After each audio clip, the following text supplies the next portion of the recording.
بسم اللہ الرحمن الرحیم۔ سال دوم کے اسٹوڈنٹس، لیکچر نمبر 21 مناقب عمر بن عبدالعزیز سے آخری صفحہ۔ ایک دفعہ رات کے وقت مسجد میں گئے، ایک شخص مسجد کے صحن میں لیٹا ہوا تھا۔ اتفاق سے عمر بن عبدالعزیز رضی اللہ تعالیٰ عنہ کے پاؤں کی ٹھوکر اس کو لگی۔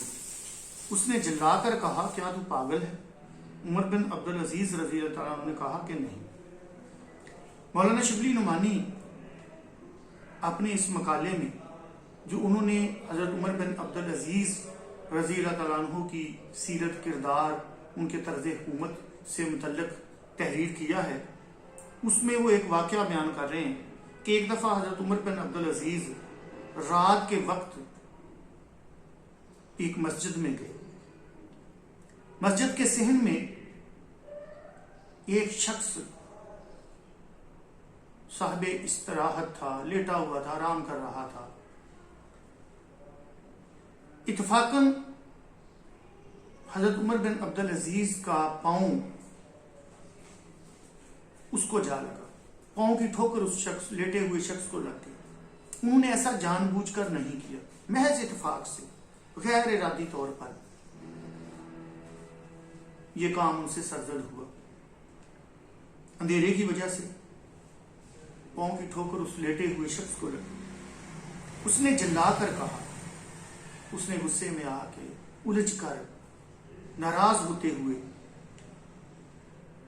کہا کہ تو پاگل ہے، دیوانہ ہے جو مجھے ٹھوکر مار رہا ہے؟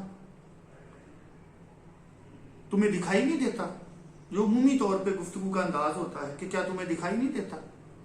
اندھے ہو، پاگل ہو؟ حضرت عمر بن عبدالعزیز جو وقت کے خلیفہ ہیں، انہی کے خاندان میں ایسے بھی لوگ تھے جن نے چھوٹی چھوٹی غلطیوں پہ، چھوٹی چھوٹی ناراضیوں پہ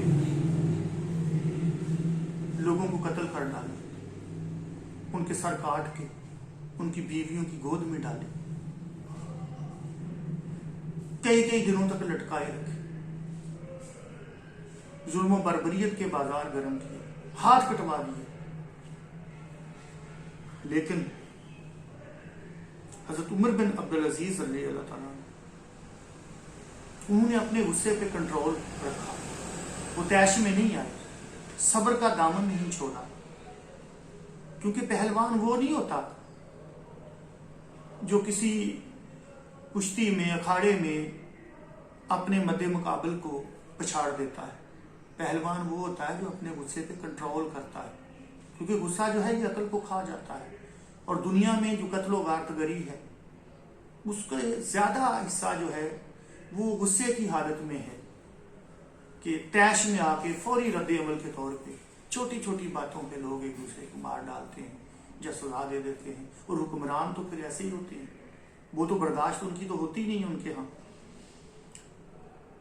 پولیس کے آدمی موجود تھے، انہوں نے اس شخص کو گستاخی کی سزا دینی چاہیے، خلیفہ وقت تھے، ان کے ساتھ پولیس کے آدمی بھی موجود۔ وہ چاہتے تھے کہ اس شخص جس نے زبان درازی کی جرت کی ہے، خلیفہ وقت کو پاگل قرار دیا ہے، اس کو پکڑیں اور اسے سزا دیں، گستاخی کی سزا دینی چاہیے۔ اردو میں جو افعال ہیں، امدادی افعال، وہ دینا چاہیے آئے گا، سزا دینا چاہیے۔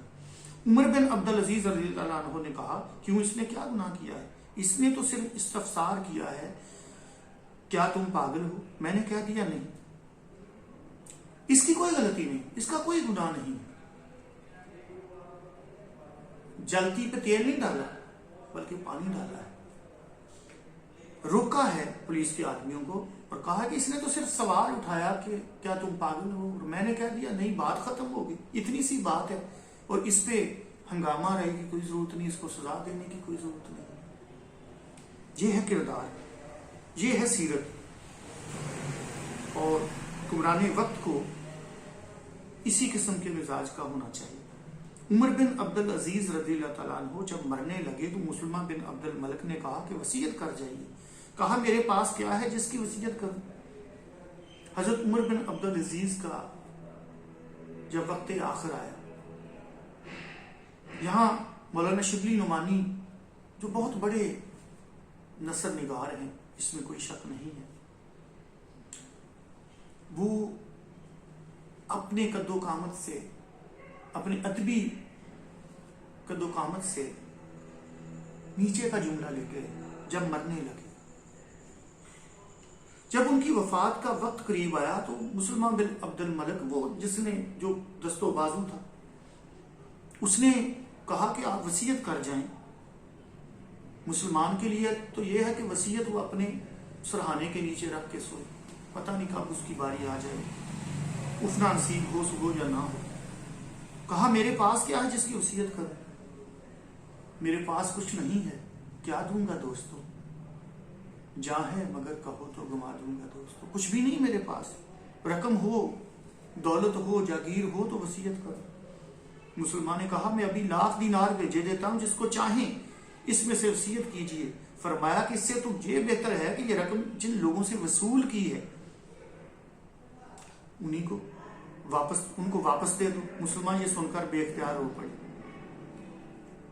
ساری زندگی لالچ نہیں کیا، اور خلیفہ وقت ہو کر تو اور مزاج میں جو ہے وہ نرمی آ گئی، اور انہوں نے اپنی جاگیر جو ان کے پاس تھی وہ بھی واپس کر لی۔ تو اب وقت آخر تو انہوں نے وہ 1,00,000 دینار لینے سے صاف انکار کر دیا، اور پھر اس مسلمان بن عبد الملک کے ضمیر پہ بھی چوٹ کی، دستک دی کہ تم نے یہ جو دولت اکٹھی کی ہوئی ہے دھونس سے، دھاندلی سے، طاقت سے، دھوکہ دہی سے، یہ اصل مالکان حقداروں کو دے دو، واپس کر دو ان کو۔ جب ضمیر پہ چوٹ پڑی تو وہ بھی بے اختیار ہو پڑا، اس کی بھی تربیت ہوئی، اسے بھی احساس ہوا کہ میں غلطی پہ ہوں۔ اسی لیے کہا نا جانے والوں کی کمی پوری کبھی ہوتی نہیں، آنے والے آئیں گے لیکن خلا رہ جائے گا، ایسے لوگ کہاں ملتے ہیں۔ اس سلسلے میں یہ امر بیان کرنے کے قابل ہے کہ خلفائے بنی امیہ کی دولت مندی کا یہ حال تھا کہ جب ہشام بن عبد الملک نے وفات پائی تو اس کے ترکے میں سے صرف اولاد ذکور کو، اولاد ذکور یعنی بیٹے، جس قدر نقدی رقم وراثت میں ملی اس کی تعداد 1,10,00,000 دینار تھی۔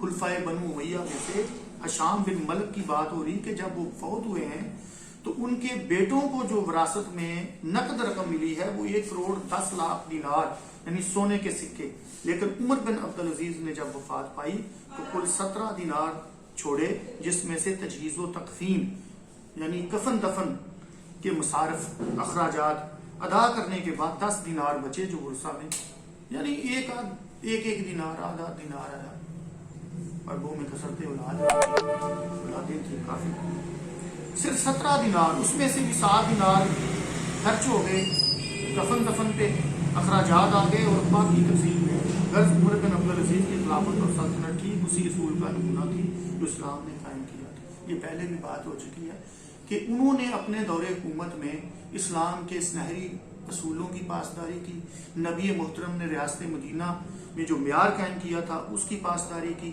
اور خلفائے راشدین کے نقش قدم پر وہ چلتے رہے۔ میر نے کہا تھا مت سہل ہمیں جانو پھرتا ہے فلک برسوں، تب خاک کے پردے سے انسان نکلتے ہیں۔